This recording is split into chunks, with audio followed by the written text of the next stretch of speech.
السلام عليكم ورحمة الله وبركاته. بسم الله الرحمن الرحيم.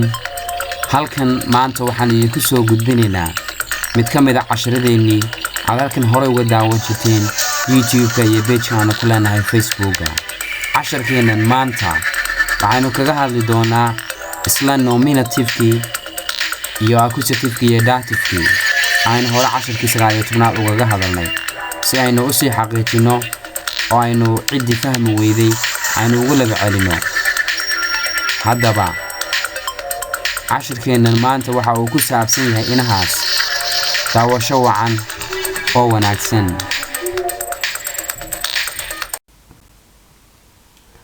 nominative sideen horeba u soo sheegnay, nominative-ku waxa weeye waa the subject of a sentence. waxa weeye qofka uu hadalku ka imanayo ama qofka sameynaya ficilka ayaa waxa la yiraahdaa the subject of a sentence. marka subject iyo nominative waa isku mid. marka waa qofka ama waa shayga ama waa nomanka uu hadalku ku bilaabmayo ee uu hadalku ka imanayo marka ugu horeysa. mar labaadka waxaynu ku garan doonaa nominative-ka waa the noun appears, waa nomanka ka soo muuqanaya after the conjugation of the verb sign, isbedelka verbka sign. verb sign waxa la yiraahdaa waa verb to be. ingiriisiga waxa loo yaqaanaa verb to be. waxa weeye been iyo bis iyo is iyo sind iyo seid iyo war iyo warst iyo wart iyo waren. kuwaas oo dhan waxa la yiraahdaa verb sign. haddaba the noun appears waa nomanka ka soo muuqanaya after the conjugation of the verb sign. marka ay kuwani meesha yimaadaan mid ka mid uu meesha yimaado nomanka ama hadduu doono boqon noman bahaada ama magacyada lahaada ama magac ahaada shayga ka dambeeya verb sign waxaad u aqoonsanaysaa inuu yahay nominative. waxaad ku fahmi doontaa tusaale haddii la yiraahdo tusaale ahaan wo ist das Wartezimmer, waa xagee qolka sugitaanku. wo ist das Wartezimmer, waa xagee qolka sugitaanku. marka wo ist das Wartezimmer, Wartezimmer waa nominative waxayna ku noqotay waxa ay timid verb sign kadib ayay timid. oo verb sign waxa weeye ist baa kamida oo bis baa kamida oo waxa kamida been oo waxa kamida sind. kuwaas oo dhan ba waxa la yiraahdaa verb sign. marka var iyo vars kuwaasina waxa weeye is oo ficil ama verb to be waxa weeye sheegaya waqti tagay. مثلا ايش فا marka leedahay waxaan ahaa weeye, ish beena waxaan ahay weeye. marka sidaas ay ku kala duwan yihiin. marka wo ist das Wartezimmer waa xagee qolka sugitaanku. marka Wartezimmer waxa weeye nominative ayay noqonaysaa waxayna timid after verb sign kadib ayay timid. marka sidaas baa laga rabaa inaad hadeen hore u sii socono. du bist eine schöne Frau, waxa tahay gabar qurux badan. du bist eine schöne Frau, waxa tahay gabar qurux badan. marka Frau waxa weeye nominative waxayna timid the verb sign kadib ayay timid. oo verb sign waxa weeye bist weeye, du bist. marka bist inta ka dambaysa nominative-kii ayaa soo gelaya. marka eine schöne Frau nominative weeye, marka waxay timid after the verb sign. marka saas ayaa laga rabaa inaad u fahantid. number 2, wo ist meine Jacke, aaway jaakadkaygii. wo ist meine Jacke, aaway jaakadkaygii. meine Jacke waxay timid after the verb sign. oo verb sign waxa weeye ist weeye. marka meine Jacke waxa weeye nominative. marka nominative-ku sidaas baa u fahmaysaa. number 3, das Rathaus ist sehr schön. das Rathaus ist sehr schön. Rathaus-ka ama guriga magaalada looga taliyaa aad ayuu u qurux badan yahay.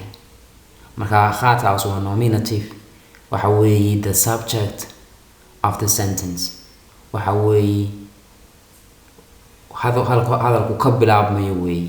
waxa weeye the subject of a sentence. macnaha waxa weeye Rathaus الصيغ خاطاسku aad ayuu wanaagsan yahay marka maadaama taalo bilowgii weedha ay taalo das is nominative way. Number 4 is nicht mein Freund isagu maaha saaxiibkay. Ist nicht mein Freund maaha saaxiibkay isagu. Marka Freund waa Nomen isla markaana waa nominative. Marka Freund waxaa timid after the verb sign oo halkan ist baa taala marka inta ka dambaysa Nomenka ka dambeeya mar walba waxaad u aqoonsanaysaa inuu yahay maxay inuu yahay nominative. halkan waxa aynu kaga hadlaynaa accusative oo loo yaqaano der Wenn-Fall. Der Wenn-Fall wax kale maaha waxa weeye waa accusative case-ki weeye. marka kelmadda when oo macnaheedu yahay who waxay hadii jeer sheegaysaa kuma ama shayge ama kuma markaas hadii jeer waa su'aasha jawaabta sameynaysa ee soo saaraysa accusative-ka. Der Wenn-Fall baa la yiraahdaa. Val-na waa case. Wenn-Fall marka waxa weeye the accusative case. Wenn is ein Wort accusative markay kelmadii ay tahay accusative laba hab baad ku garan. Number 2 inay tahay it is the direct object of the sentence inay tahay shayga oo hadalku ku socdo ee word ay leedahay oo yeelo dhamaadka sentence-ka. It is the direct object macnaha waa shayga tooska ah of sentence ay word leedahay ee uu hadalku ku socdo. iyo number 2 inuu shaygaas yaalo prepositionada hoos ku qoran gadaashooda ama kadib uu imanayo oo marka ama douche ama gegen ama one ay timaado meeshii shayga kale ee ku soo xigsamaya ku xigaya mar walba inuu yahay accusative ayaad ku garanaysaa. marka number 2 waa the noun appears waa magac kasta ama waa nomen kasta ama pronomen haba ahaado hadduu doono pronouns mid ka mid ah ha ahaado waa kuwaas oo after certain prepositions imanaya preposition gaar ah kadib. marka waa the noun appears after certain prepositions marka waa noun kasta ama pronomen kasta ama pronomen kasta oo imanaya certain prepositions prepositionadan kadib imanaya weey. marka had iyo jeer prepositionada waxa jirta wax kasta Soomaali laguma sheegi karo marka mar walba looma baahna inaad shay kasta aad ku raadiso Soomaali. waayo markaan Ingiriisiga baranaynay ama Carabiga baranaynay mar walba shay kasta inaad Soomaali ku hesho muhiimadu ma aha waxa weeye inaad fahanto shaygani sidoo Soomaali ahaan u dhigmayo. waxa jira kelmadaan erebixintooda aan la heli karin marka waxa muhiimadu tahay inaad fahanto. marka kelmadahan douche macnaha douche waxa weeye Ingiriisiga waxa u dhigantaa through this way through this process marka through waxa weeye u sii marid weeye through this way inagoo wadadan u sii marayna ama through this process inagoo process kan u sii marin marka through macnaheedu waa u sii marid weeye waa shay aad shay kale u sii maraysid. okay through this way or through this process. okay geegana wad garanaysaa waxa weeye against waa liddi ku ah waa shay liddi kale ku ah. okay one waxa weeye without macnaheedu waxa weeye aanay la socon ama aan lahayn aanay la socon ama aan lahayn.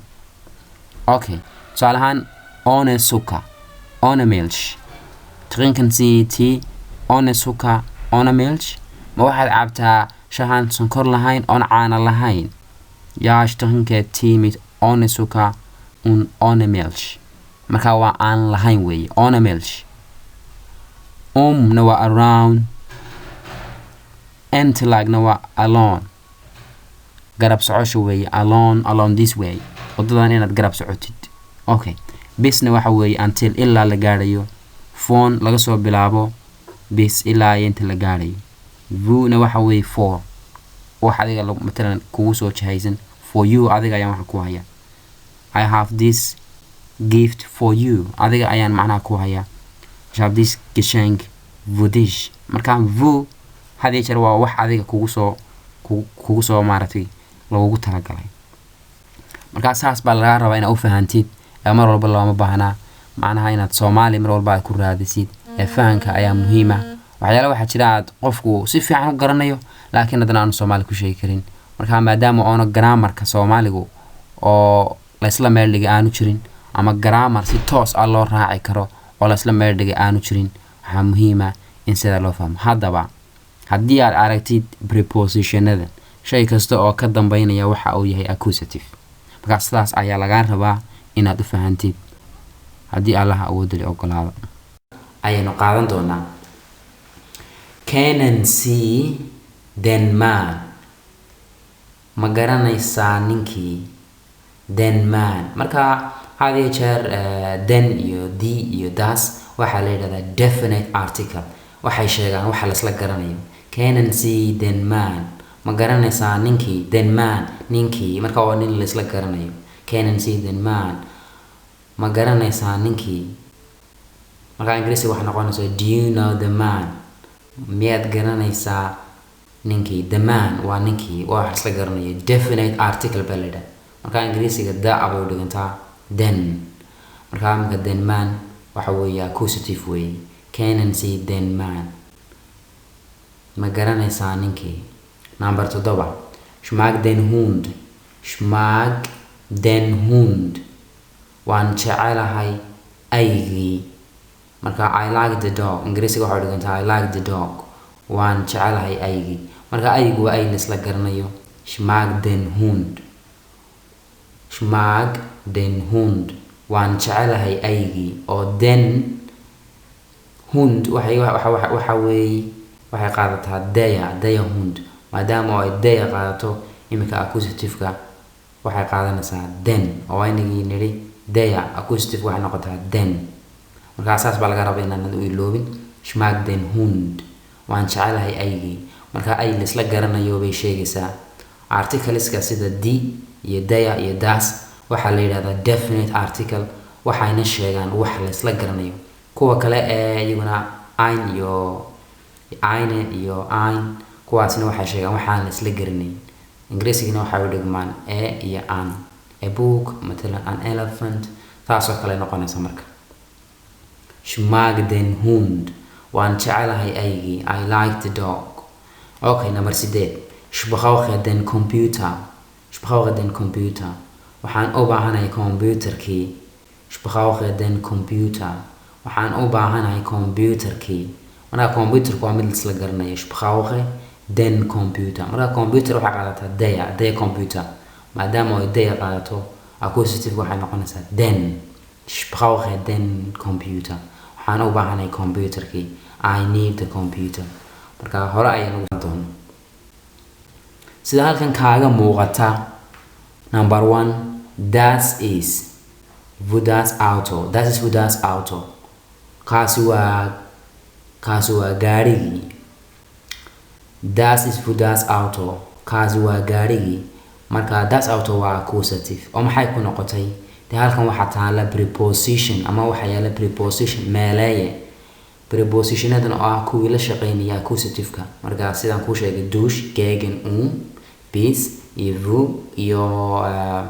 antilag dhamaantood waxa weeye waa kuwa la shaqeeya accusative-ka marka maadaama meesha taalo preposition-kaasi meesha yaalo inta ka dambaysa waxa uu qaadanaysaa accusative number 2 ich liebe meine Deutsch Klasse waan jecelahay classka Deutschkayga ich liebe meine Deutsch Klasse waan jecelahay classka Deutschkayga ich liebe meine Deutsch Klasse waxa weeye accusative halkan waxaad ku garanaysaa waa the direct object of the sentence waxa weeye waa shayga oo hadalku ku dhamaanayo weeye waa shayga oo hadalku ugu socdo ich waxa weeye nominative liebe waxa weeye verb ama waa ficilkii meine Deutsch Klasse waxa weeye accusative weeye oo waxa shayga hadalku ugu socdo weeye anigu waxaan jecelahay wixii aan jeclaa wuxuu noqonayaa marka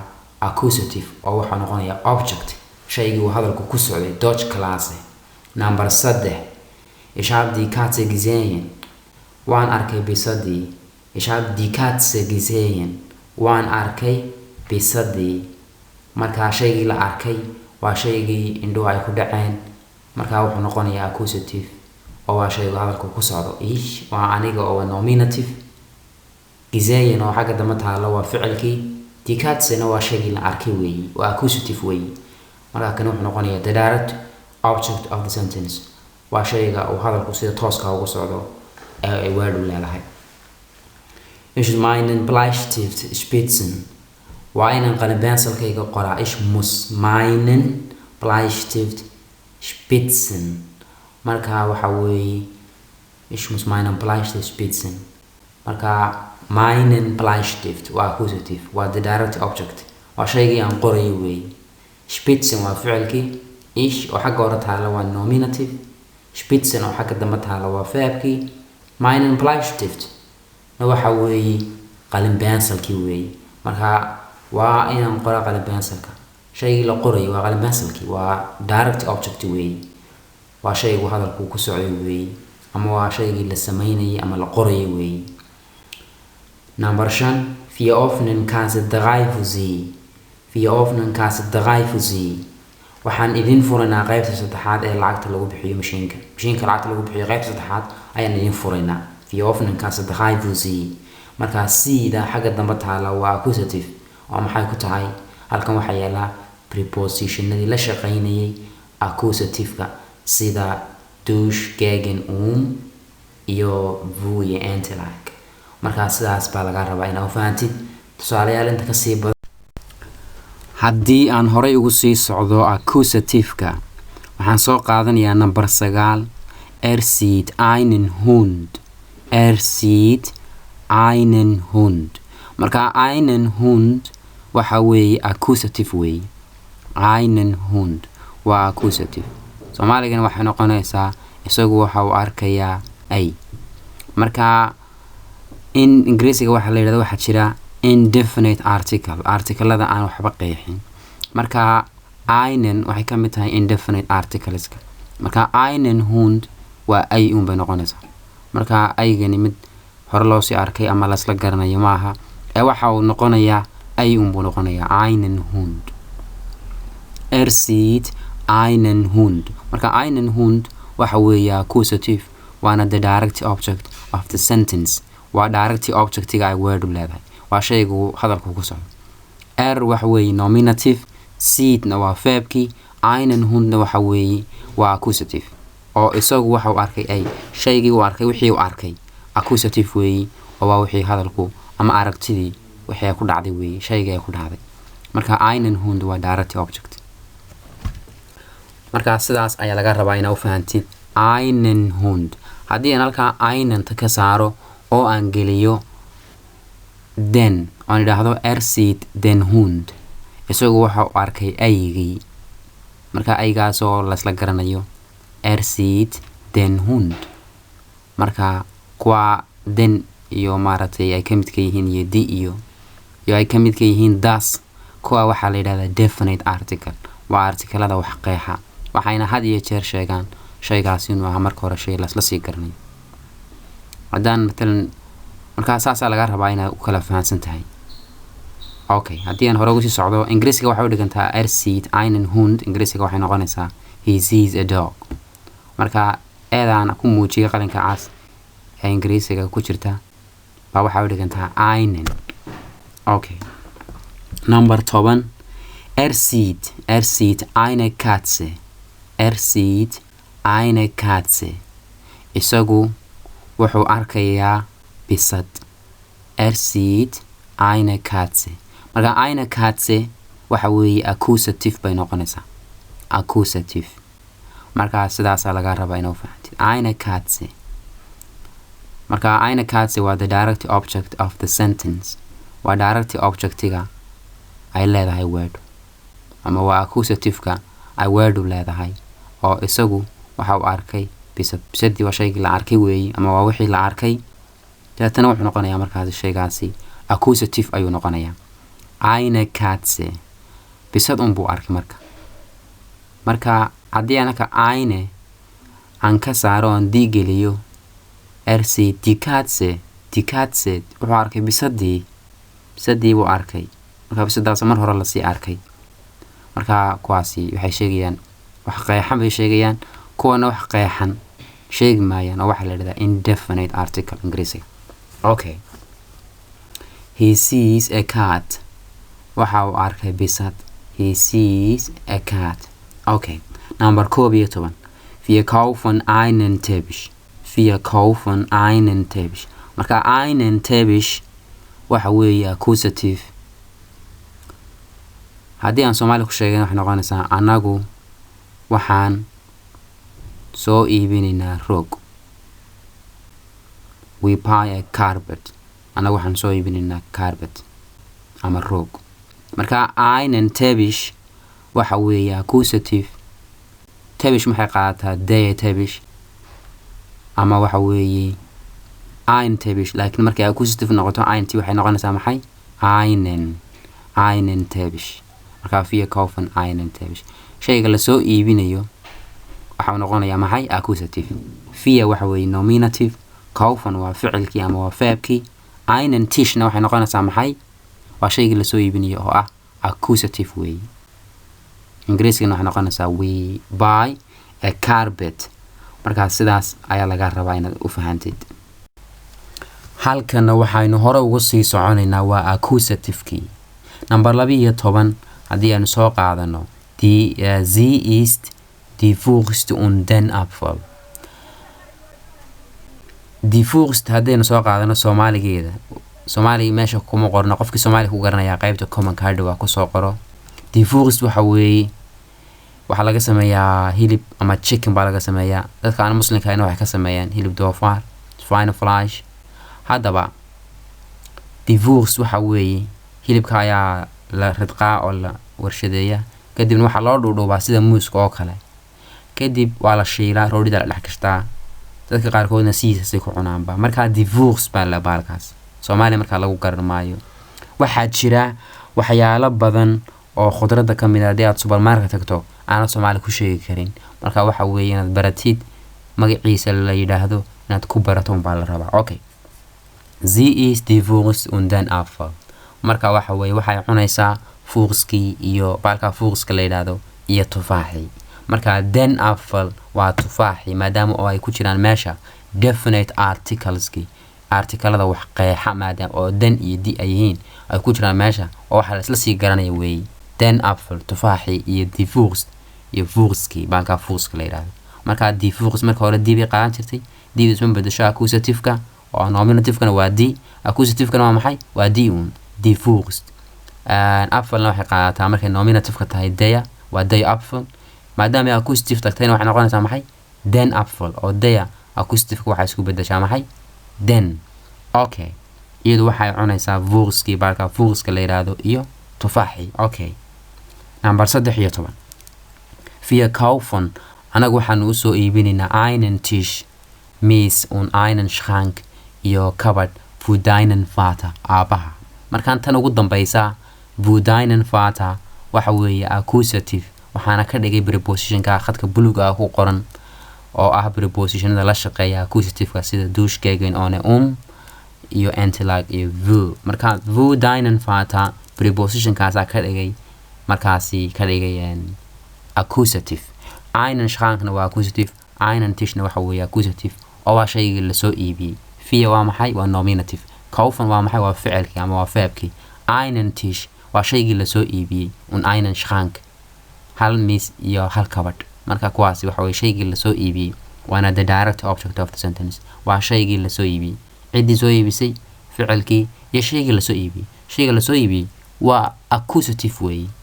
tan ugu dambaysa für deinen Vater na waxa weeye accusative oo preposition-ka ma ku sheegaya in accusative tahay. haduuna preposition-kaasi meesha aanu ku jiri lahayna deinen Vater waxay isku bedeli lahayd dative bay noqon lahayd. marka preposition-kan ayaa ka dhigay markaasi ka dhigay accusative ka dhigay. okay. number 14 ohne meinen Kater. ohne meinen Kater bisadayda labka. Kater waxa weeye bisada waxa weeye male waa labka weeye taninka ah weeye. ohne meinen Kater iyadoo aanay la soconin bisadaydu faaqa nish ma tagayo uma baxayo in den urlaub fasaxa ama holiday English lagu yiraahdo. marka Kater waxay qaadataa der Kater, halkana meinen bay noqonaysaa oo meinen waxaynu u niri der waxa weeye accusative der Kater. accusative-kana maxay noqon lahayd den Kater. marka denta waxay ku dhamaataa kelmadda den en bay ku dhamaataa en taas waxay raacaysaa possessive-ka lahaanshiyaha sida dinen iyo minen oo en taas halkaas bay ka timid marka minen kater waxa weeye bisadayda one waa inaga nidhi one waxay ka mid tahay prepositionada la shaqeeya accusative-ka sida dush gegen one daasi waxa weeye one marka shayga ka dambeeya waa inaga nidhi wuxuu noqonayaa maxay accusative haddii ay prepositionadaas mid ka midi la shaqeeya accusative-ka ay meesha ku jiraan shayga ka dambeeya mar walba waa maxay accusative weeye ohne meinen Kater fahre ich nicht in den Urlaub marka saas laga rabaa iyadoo aan bisadaydu ila socon ma baxayo safarka ama holiday-ga macnaha ma tagayo marka sidaas ayaa laga rabaa in aad u fahantid halkan waxa aynu kaga hadlaynaa waxa loo yaqaano dative ama waxa loo yaqaano der Vemval marka Vemval waxa weeye the dative case bay u dhigantaa Vem hadii jeer waa kelmadda marka ay su'aasha samayso soo saaraysa dative-ka oo hadii aad tiraahdo Vem to whom macnaha yaa loo wada ama yaa la siinaya shaygaas marka shayga jawaabta ay noqonaysaa waxa weeye waa dative-kii weeye marka tiraahdo ich kaufe der Lehrerin ein Buch waxaan u soo iibiyay macallimadii book marka la yiraahdo Vem to whom ayaad u soo iibisay der Lehrerin macallimadii weeye marka der Lehrerin waxay noqonaysaa Vemval macnaha waa dative bay noqonaysaa haddaba dative-ka waxaad ku garan doontaa laba hab inuu yahay the indirect object of the sentence indirect object-iga ay word leedahay indirect object waa object-iga aan toos ka ahayn waa shayga aan toos ka ahayn ee macnaha object-iga aan toos ka ahayn of the sentence ee sentence-ku leeyahay macnaha ich kaufe der Lehrerin ein Buch wixii aan soo iibiyay waxa weeye the direct object waa bookii direct object oo yahay accusative macnaha waa accusative ein Buch waa accusative der Lehrerin hadii jeer waa macallimadii weeye waa dative weeye oo hadii jeer dative-ku mar walba waa dadka accusative-kuna mar walba inta badan waxa weeye ashyaada weeye ein Buch ein Tisch ein Schrank macnaha waxa weeye hadii jeer accusative-ku ashyaada ayuu noqdaa dative-kuna waxa uu noqdaa dadka oo indirect object hadii jeer dadkii weeye direct object-na hadii jeer waa ashyaadii kale marka sidaas ayaa laga rabaa inaad u fahansan tahay number 2 waxaanu ku garan doonaa dative-ka waa the noun appears after certain prepositions waa noun kasta oo ka soo muuqanaya prepositiono gaar ah kadib soo muuqanaya waa the noun appears waa noun kasta ama pronoun kasta oo imanaya after certain prepositions prepositionada markay yimaadaan gadaashooda ama kadib imanaya weeye oo matala markay meesha ay aus ay taalo shayga ka dambeeya dative baad aqoonsanaysa ama hadii ay taalo by ama nach ama von ama gegen über ama mit ama außer ama seit ama zu inta mid kamid hadii ay taalo shayga ku xiga waa maxay dative weeye inta ma la isla fahmay hadii aan prepositionada bal isku dayna inaan Soomaali ku sheegno aus waxa weeye Ingiriisiga out of waa dibadda weeye dibadda out of dibadda weeye marka leedahay ishkee jeden Tag out auf dem Haus aus dem Haus aus macnaha dibadda uga baxa weeye guriga dibadda uga baxa marka waa preposition and marka hadii jeer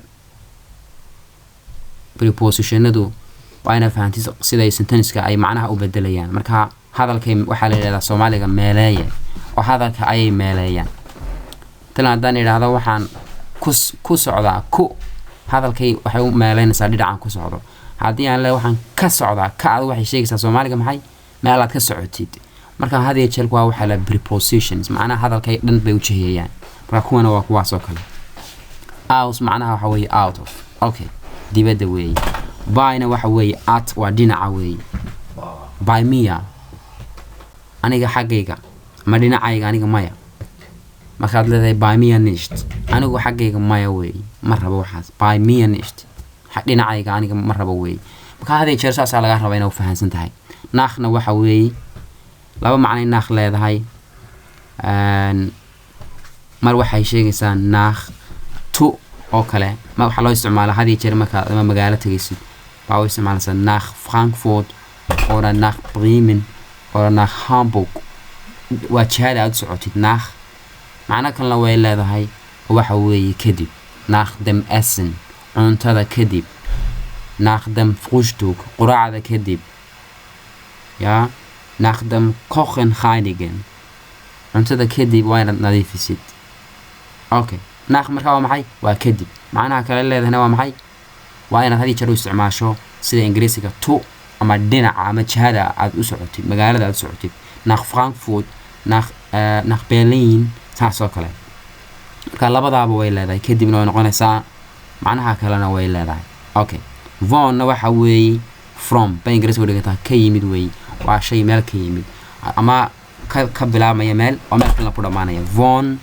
17 Uhr bis 18 Uhr laga bilaabo ilaa shanta ilaa laga gaariyo ama 6 taasoo kale von 17 Uhr bis ilaa iyo xagee bis markaasi 18 Uhr macnaha waa shay meel ka bilaabmay oo meel kale ku dhamaado from kasoo bilaabmaya meel oo ku dhamaanaya meel marka from waa shay ka yimid meel okay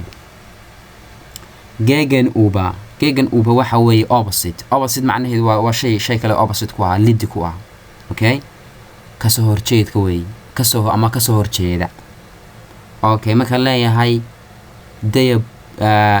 gegenüber der Polizei waxa kasoo horjeeda ein cafe meel kafeega laga cabo ama internetka laga isticmaalo ein cafe okay gegenüber der Polizei kasoo horjeedka waxa weeye waa opposite-ka Polizeiga waxa ku yaala marka gegenüber waxa weeye opposite ama kasoo horjeedka weeye Ingiriis Soomaaliga marka gegenüber marka la yiraahdo shay kasta oo ku xigaya muxuu noqonayaa dative buu noqonayaa Polizei waxay qaadataa die Polizei haddaba haddii ay meesha timaado gegenüber diidii maxay isku bedeli jirtay dative-ka der bay isku bedeli jirtay okay accusative-ka diid waxay ahayd die waxaan jeedaa nominative-ka maxay ahayd die bay ahayd accusative-kana waa die isma bedesho laakiin marka dative-ka la joogo maxay noqon jirtay der marka die Polizei waxay noqonaysaa der Polizei gegenüber der Polizei bay noqonaysaa because ila meesha dative bay noqonaysaa article-kiina waa inuu dative noqdo marka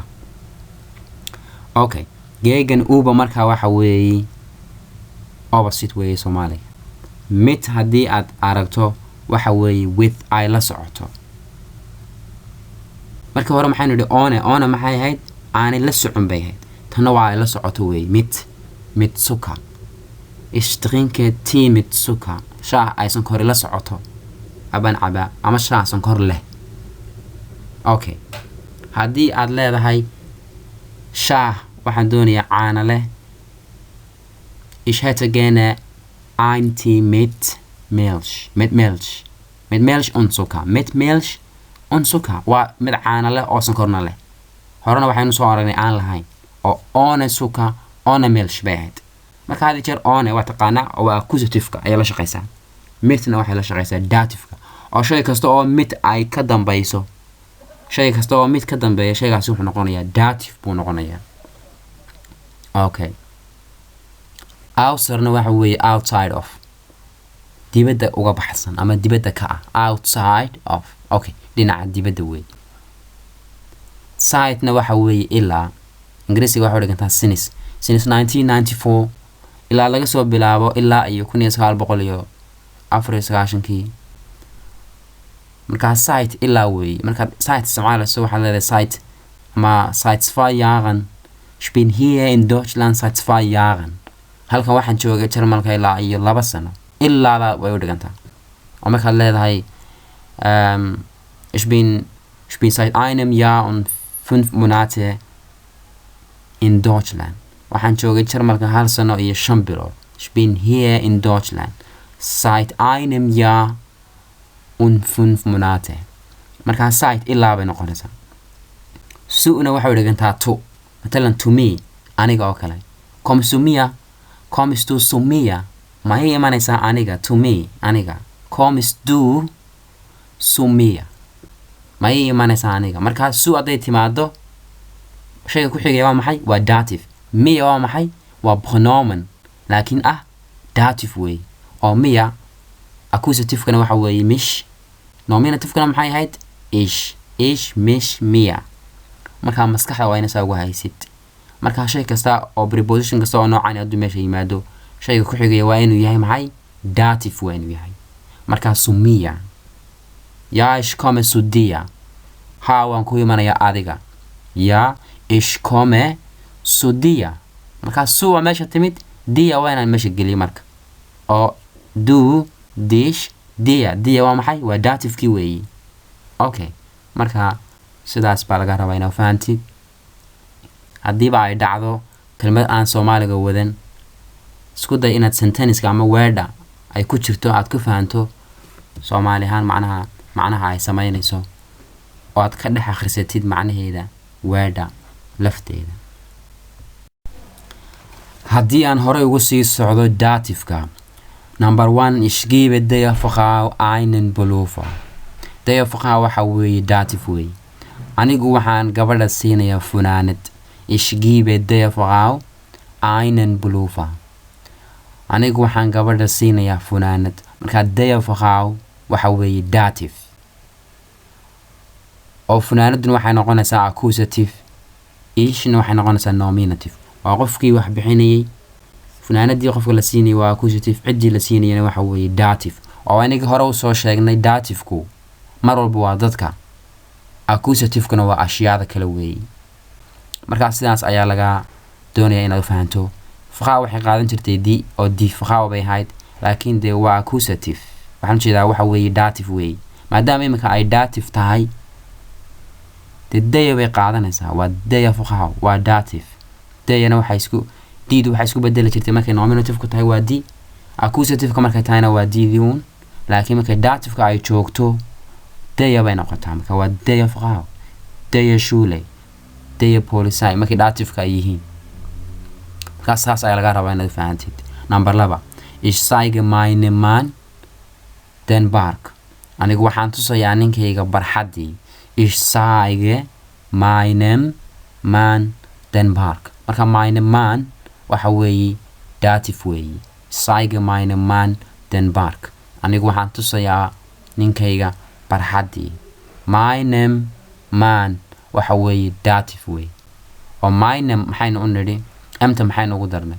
amta waxaa loogu daray waa dative. oo kuwan waa lahaanshihii. der Mann maxay qaadan lahayd? mein Mann. accusative-kana maxay noqon lahayd? n ban ku dari lahayd, waxay noqon lahayd en ban ku dari lahayd, waxay noqonaysaa meinen Mann haddii accusative tahay. laakiin dative-ka waa inaan em ku darno marka. meinem Mann. oo emtani waxay ka timid markay der Mann tahay. dative-ka waxay noqon lahayd der waxay isku bedeli lahayd dem.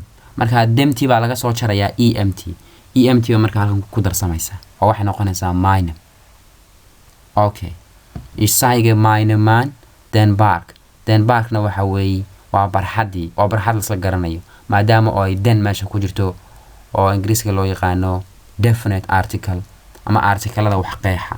cidii meeshii meel lasla garanayo bay ku qeexayaan. okay, number 3 ich zeige dir den Park. anigu waxaan ku tusayaa adiga barxaddii. ich zeige dir den Park. ich zeige dir den Park. anigu waxaan ku tusayaa adiga barxaddii. marka dir waxa weeye waa dative. oo markay du ay tahay nominative. dishna waxa weeye accusative. diyana waa dative. marka den Parkna waxa weeye barxaddii waa accusative way. oo den baa la socota den Park. okay, der Park bay ahayd. markay accusative-ka der waxay isku bedeshaa den. marka den Park waa accusative. oo inagii nidhi had iyo jeer accusative-ku waa ashyaada kale. dative-kuna badanka waxa weeye dadka weeye. dia adiga waa qof baa la hadlay marka.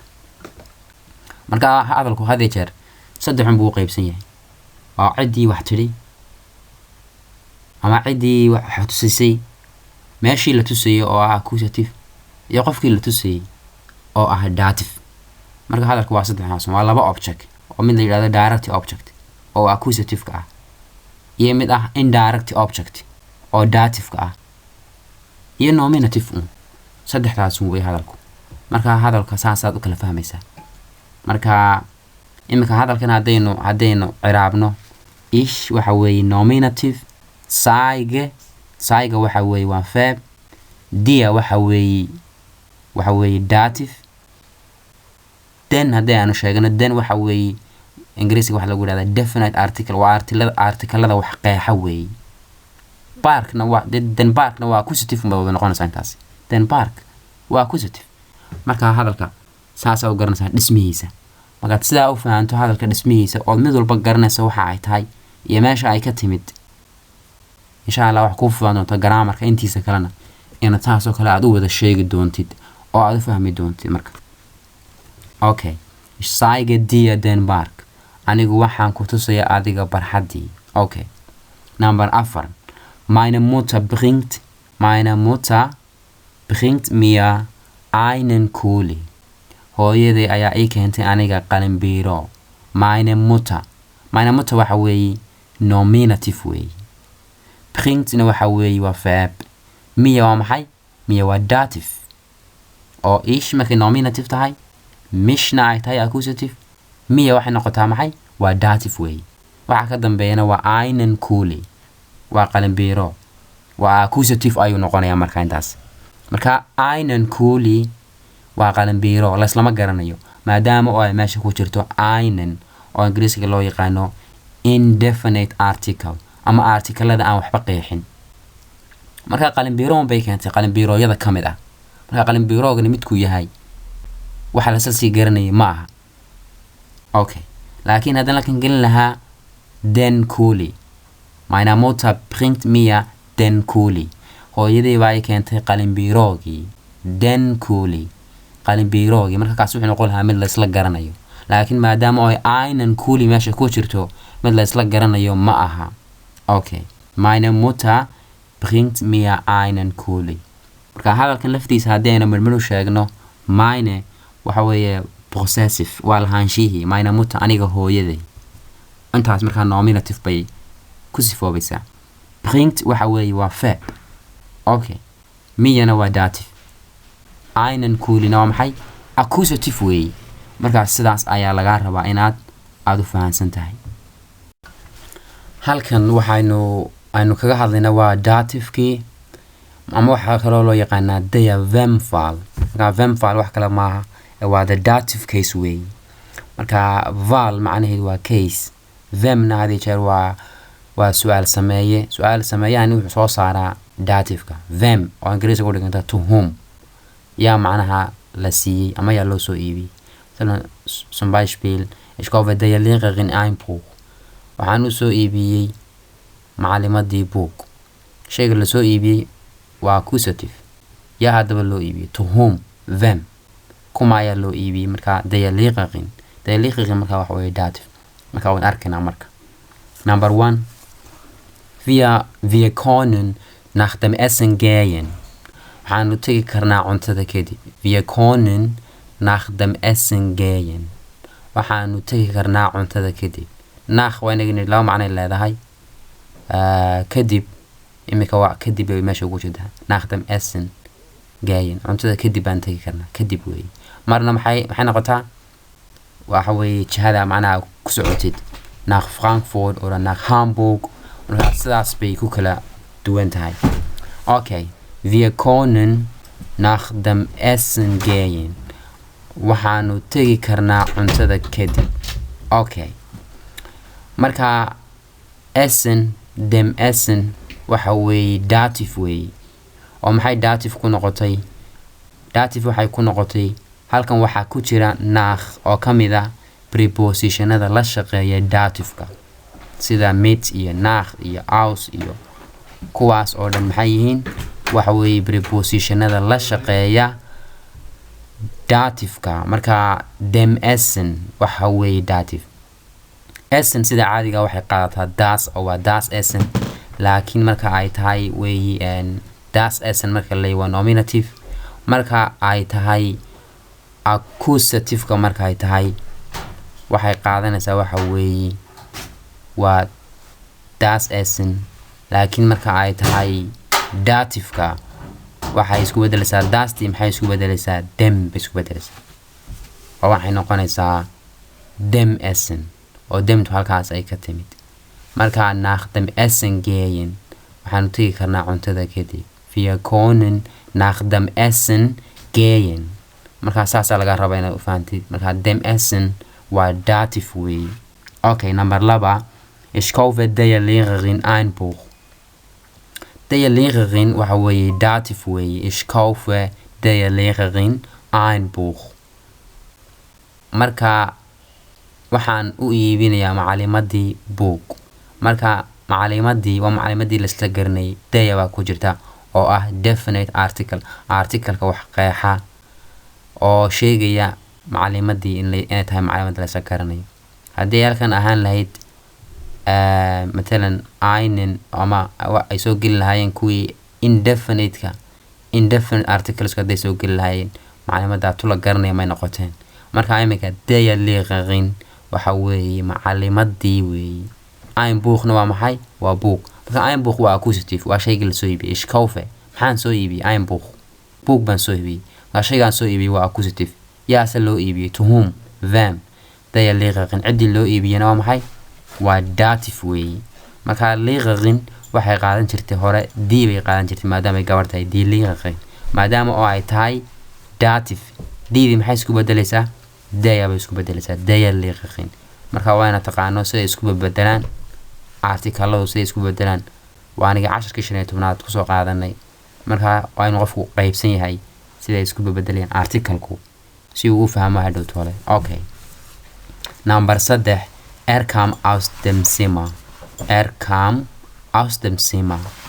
aus dem Zimmer dem Zimmer waxa weeye dative maxay ku noqotay dative waxay ku noqotay preposition-ka aus khadka cas ku qoran ayaa meesha yaala marka preposition-kani wuxuu ka mid yahay kuwa la shaqeeya dative-ka marka waa aniga nidhi hadduu mid ka mid yimaado shayga ka dambeeya waa dative marka dem Zimmer waxa weeye dative weeye Zimmer waxay qaadataa das Zimmer marka das waxay isku bedeshaa dative-ka maxay noqotaa dem bay noqotaa dem Zimmer marka saas laga rabaa marka kam aus dem Zimmer waa dative way dem Zimmer waxa uu ka soo baxay qolkii uu ka soo baxay goor hore uu ka soo baxay marka waa hadal tagay way kam baa ku jirta meesha marka kam waxa weeye bikhitaritum oo waxay ka timid presence waxa weeye common bikhitaritum waxa la yiraahdaa kam perfect-gan waxay noqonaysaa gekommen waa common kam gekommen marka saas laga rabaa inuu fahansan tahay waxa uu ka soo baxay qolkii marka aad iyo jeer kelmadan